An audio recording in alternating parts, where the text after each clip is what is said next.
Good morning, dear kids. So, as we have started with chapter number 18, type of houses. In this chapter, I have already explained you that how we will make different kind of houses by using different kind of things that available in our surrounding.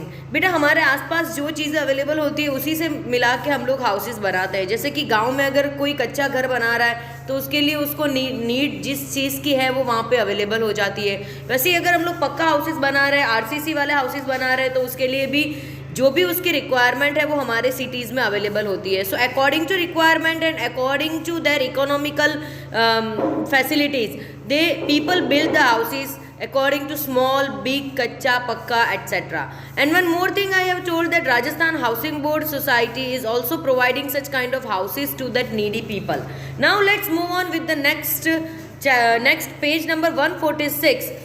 Community house. Community house means the government makes night shelter community houses, जिसको हम लोग rain बसेरा बोलते हैं. मतलब अगर आप लोग अपनी सिटी में जाएंगे तो कहीं ऐसे शेल्टर, ऐसी छत भी देखने को मिलती है, ऐसे छोटे छोटे रेन बसेरा देखने को मिलते हैं जिसको हम लोग कम्युनिटी हाउसेस बोलते हैं. जहाँ पर जो ऐसे लोग होते हैं जिनके पास घर नहीं होती, रहने के लिए जगह नहीं होती, वो लोग वहाँ पर अपना रात गुजार सकते हैं या कुछ टाइम के लिए वहाँ पर रह सकते हैं, जिसको बोलते हैं रेन बसेरा या नाइट शेल्टर. जैसे कि ज़्यादातर रेलवे स्टेशन के पास या बस स्टेशन के पास या ऐसी जो सार्वजनिक जगहें होती है, ऐसी जगहों पर जो कम्युनिटी हाउसेस बनाए जाते हैं, जैसे कि the government makes night shelter community houses for those who do not have a house of their own. In such houses they get facilities like drinking water, clothes, shelf for keeping their belongings, toilet, primary health centre and things of recreation as television are also available without any fee. तो ये जो rain बसेरा या ये जो community houses बनाए जाते हैं, जो अगर आप लोग बालोतरा में देखें तो बालोतरा में जहाँ पर छतरियों के मोर्चे साइड उस तरफ एक छोटा सा घर तो नहीं बोल सकते बट ऐसा हाउसेस बना हुआ है जिसको नाइट शेल्टर या रेन बसेरा बोलते हैं. वैसे ही एक दो जगह और भी बने हुए हैं जहाँ पर मेन सब्जी मंडी लगती है, वहाँ पर भी इस तरीके के, वहाँ पर कहने का मतलब है कि जो लोग के पास कुछ भी नहीं है रहने के लिए घर वगैरह, तो वो लोग वहाँ पर जाकर रुक सकते हैं, अपना सामान रख सकते हैं. वहाँ पे कवर्ड भी होते हैं, वहाँ पर उनके लिए ड्रिंकिंग वाटर की फैसिलिटीज़ भी होती है. कई बार वहाँ पर टेलीविज़न जैसा रिक्रिएशन का चीज़ें भी रखी जाती है. तो इस तरीके का रेन बसेरा जो है वो गवर्नमेंट प्रोवाइड करते हैं. And this are open for 24 hours round the clock. वो हमेशा ओपन रहता है, कभी भी उसको बंद नहीं रखा जाता है. रेन बसेरा are build around bus stand, railway station and other such public places. ऐसे जो पब्लिक प्लेसेस होते हैं जहाँ पर लोग ज़्यादातर आते जाते रहते हैं या ज़्यादातर लोगों को बैठने की या सोने की जगह चाहिए होती है, ऐसी जगहों पर ये बनाए जाते हैं. After that houses in different part of India. India के अलग अलग पार्ट में किस तरीके के हाउसेस बनाए जाते हैं. तो बेटा अगर आप लोग कहीं घूमने गए हो, जैसे कि साउथ इंडिया में या नॉर्थ इंडिया में, ईस्ट इंडिया में, तो अलग अलग जगहों पर आपको थोड़ी हाउसेस में वैरायटीज़ मिलेगी. कई जगहों पर लाल पत्थर यूज़ करके बनाया जाता है, कई जगह मार्बल यूज़ करके बनाया जाता है, कई जगह ब्रिक्स यूज़ करके बनाया जाता है. तो जैसे वहाँ की अवेलेबिलिटी होती है मटेरियल्स की, उसके अकॉर्डिंग वहाँ के लोग घर बनाते हैं और उसी के अकॉर्डिंग वहाँ का स्ट्रक्चर भी होता है घर का. In our country there are geographical diversification are found. मतलब कि हमारी कंट्री में अलग अलग जगह पे अलग अलग तरीके के जियोग्राफिकल कंडीशन होती है. कहीं पर बारिश ज़्यादा होती है, कहीं पर सर्दी ज़्यादा होती है, कहीं पर नदियाँ जहाँ ज़्यादा होती है वहाँ बाढ़ की कंडीशन होने के चांसेस रहते हैं. तो अलग अलग कंडीशन की वजह से we have very large mountain at one place, at some other place we have big plain. कई जगह बहुत सारे माउंटेन है तो कई जगह बहुत खुले खुले बड़े मैदान है. Some areas receive excessive rain, at other places we have snow covered mountain. कुछ जगह ऐसी है इंडिया में जहाँ पर बहुत ज़्यादा बारिश होती है और कुछ जगह ऐसी है जहाँ पर बर्फ़ से छाए हुए माउंटेन रहते हैं.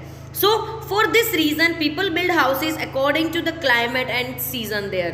और इसीलिए वहाँ के लोग क्लाइमेट के अकॉर्डिंग और सीजन के अकॉर्डिंग हाउसेस बनाते हैं.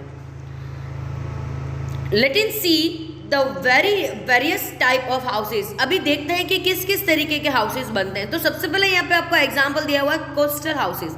कोस्टल हाउसेज मीन्स ऐसे लोग जो समंदर के किनारे एरिया में रहते हैं, ऐसे हाउसेस जो है वहाँ पर जो हाउसेस बनाए जाते हैं उसे कोस्टल हाउसेस बोलते हैं। Look at the map of India, there are ocean and seas on its 3 side. अगर हम लोग इंडिया का मैप देखते हैं तो नॉर्थ में हिमालय है, ईस्ट में, वेस्ट में और साउथ में, तीनों जगह अलग अलग बहुत बड़े बड़े समंदर देखने को मिलते हैं। So many of our cities and villages are situated in the sea coast. बहुत सारे हमारे ऐसे गांव और शहर है जो समंदर किनारे बसे हुए हैं। There are always high sea waves, जहाँ पे बहुत बड़े बड़े समंदर में लहरें आती है। Sea storms prevailing in these areas and when the rain are heavy and flood occur। अगर कई बार बहुत तेज़ बारिश हो जाती है तो बाढ़ की वजह से ही पूरा एरिया डिस्ट्रॉय हो जाता है। So this kind of people that living there, they made the coastal houses, they can easily prepared again and again after the flood condition। Then hill houses, hill houses means जहाँ पे hill station है, ऊंचाई वाला area है, like in state like Himachal Pradesh, Jammu Kashmir etcetera. A lot of snowfall take place. In such places we have inclined roof।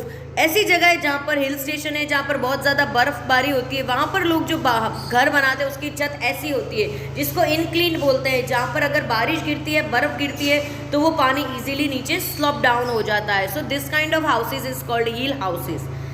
Then houses of snow, igloo, ये तो आप easily जानते हो इग्लू किसे बोलते हैं। See this is the house igloo, जहाँ पर कंटिन्यूसली 24 आवर या 12 मंथ ऑफ द ईयर बर्फ छाई हुई रहती है। ऐसी जगहों पर लोग इस तरीके के हाउसेस बनाते हैं जिसको इग्लू बोला जाता है और हाउस ऑफ स्नो बोला जाता है। You have seen that we use stone, cement, sand, mud, brick, wood and iron etc. in building houses। आपको पता है कि हाउस बनाने के लिए सारी चीज़ों की ज़रूरत होती है, but there are many places where we do not get such building material. But ऐसी कई सारी जगह हैं जहाँ पर इस तरीके के बिल्डिंग मटेरियल हमें अवेलेबल नहीं होते। So there we find only snow all around and very few people live in such snowy place. वैसे वहाँ पर बहुत कम लोग रहते हैं, बट ऐसी जगहों पर सिर्फ हमें स्नो अवेलेबल होता है और कुछ भी नहीं। But those who live there build houses made of snow. But जो लोग वहाँ पे रहते हैं वो स्नो के घर बनाते हैं। You can see in the following picture house made of snow only, that is called igloo. तो यहाँ पे आपको जो घर दिख रहा है जो सिर्फ स्नो से बना हुआ है, जिसको इग्लू बोला जाता है। तो बेटा आप लोग ये चैप्टर अच्छे से रीड करो, आपको पता होना चाहिए कि हाउसेस बनाने के लिए कौन कौन सी चीज़ें ज़रूरी है। What are the things that is needed to build the house, which kind of houses are going to be built in different kind of area of our India. So this kind of thing you know, so you should read the chapter properly, then I will make you available some questions. So note down the question in your notebook as well as you should read the chapter.